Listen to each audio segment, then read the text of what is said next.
I am at the Reid residence to do a repair attempt video. Now what I'm gonna do is I'm gonna remove this wind damaged shingle right here. It was written up as a wind damaged shingle without trying to disturb the shingle above it.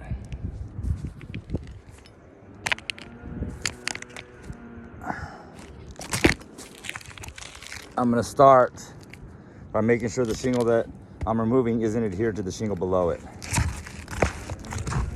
Okay, now I'm gonna make sure the shingle above it isn't adhered to the one I'm removing.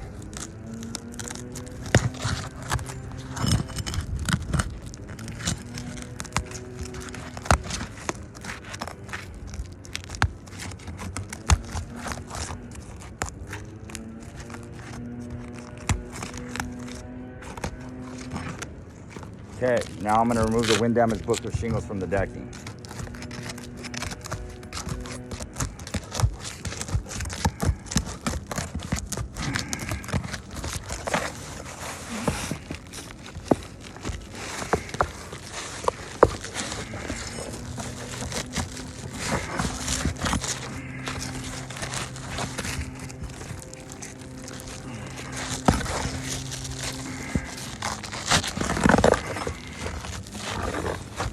Okay, I've got the shingle out. I'm gonna put it right back in where it was. I'm gonna fasten it to the decking.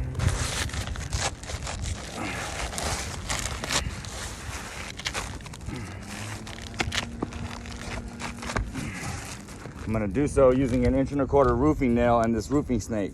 So I'll use the roofing snake so I don't have to lift the shingle above it higher than necessary in order to get a decent nail strike.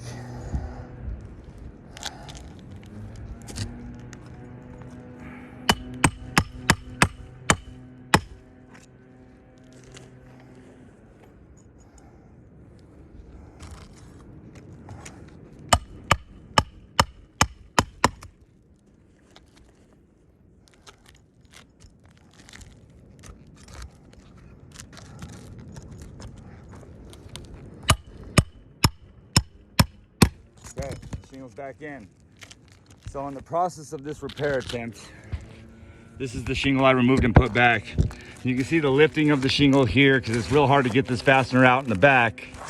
But we also have delaminated teeth here, here, and here. The reason why that's an issue in repairability is this shingle will come apart into 2 pieces, deeming this roof irreparable.